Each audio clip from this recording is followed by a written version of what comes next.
All right, let's start part 2. All right, so we got to graph these coordinates. Negative 5, 0 should just be right over there.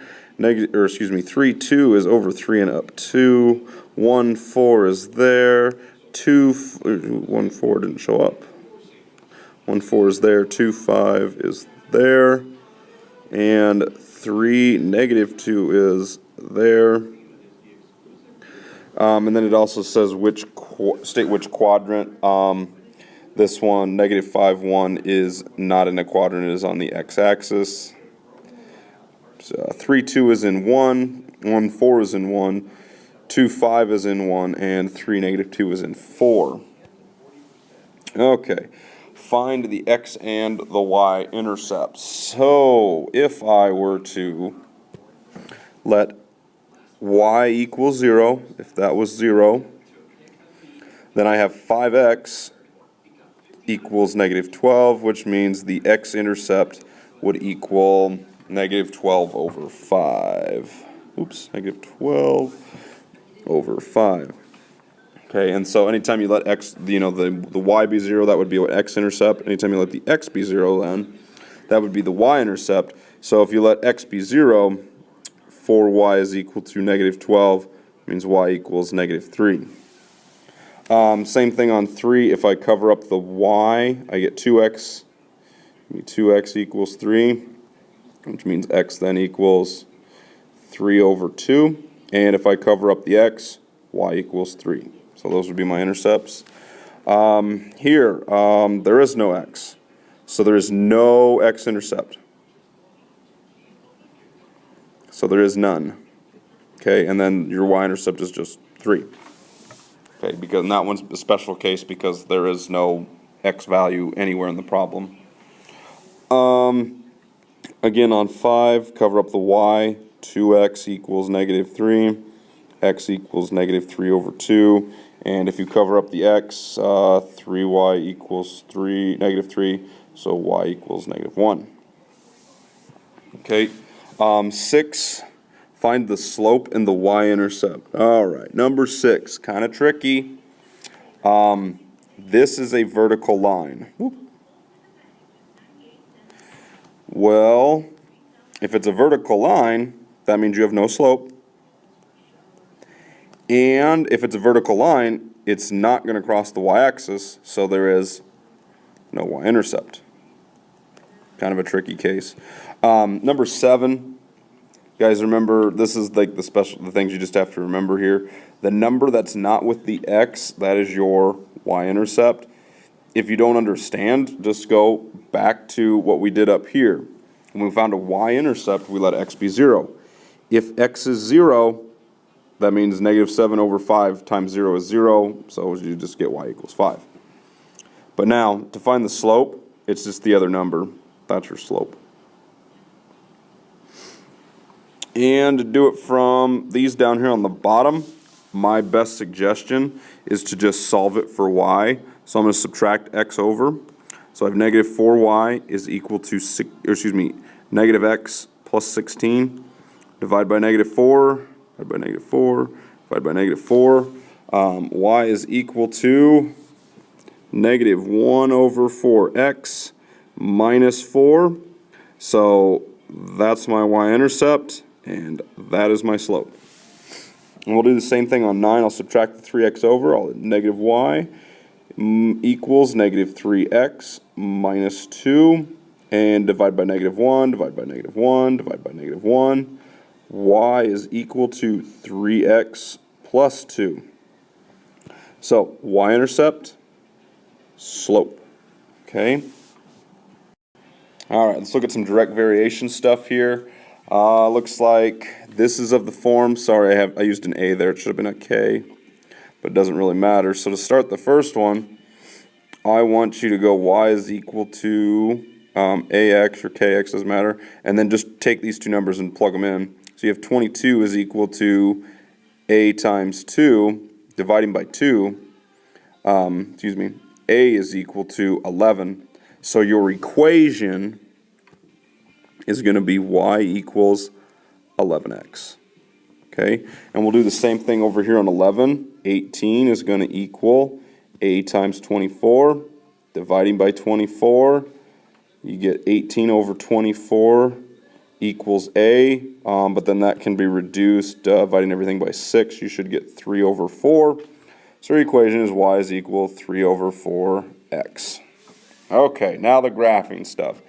Kind of show you a few different ways. Guys, you can always make tables, I suppose. Like on this one, whoops, let's scroll back up. Let's say, x, y. This one, you can go 0, 1, and 2. So if x is 0, y is 3. If x is 1, you should get 5. And if x is 2, you should get 7. Okay, and I could plot all those points, and I would get a nice straight line. Or what I can do is say, hey, that's a y, this 3 is a y-intercept, just because of that there. So I could start up at 3. And then I could say the slope tells me up to and over 1. And there's my line. Okay, boom. Just like that. Hey, look, 1, 5. There it is right there, so it works out. And I can do that, the same thing over here. I can go up 1, and then I can go up 4 from that spot, and then over 3 to there. A little off, boom, just like that. Or you can make a table again. Let's say x and y. I could pick 0. It's always a good one. So if x is 0, y is 1. Now I might not want to use 1 because I'm going to deal with the fractions. So I'd always use the denominator then.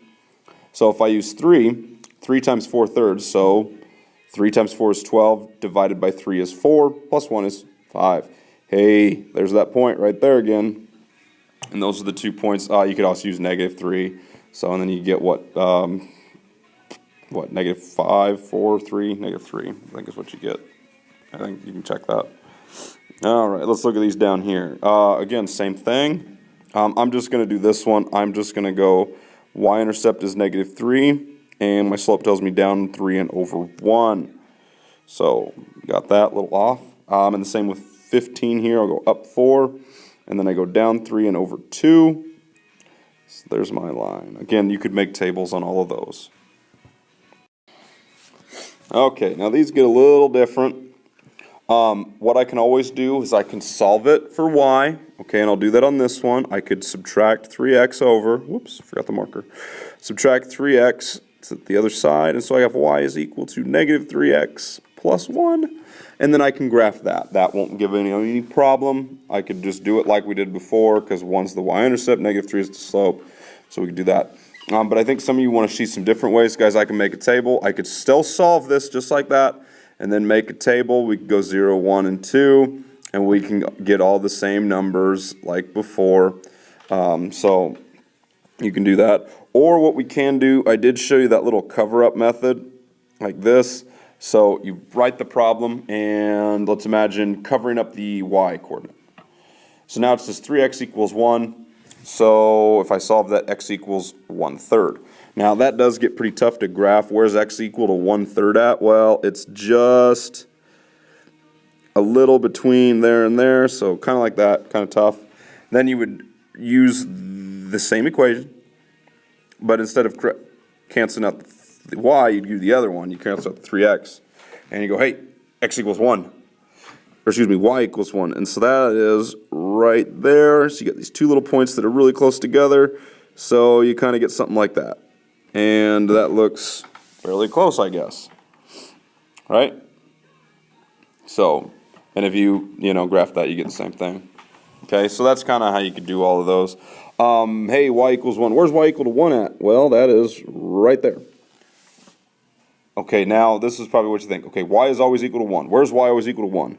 Well, anything, oops, excuse me, I'm off of my line. Anything on this horizontal line.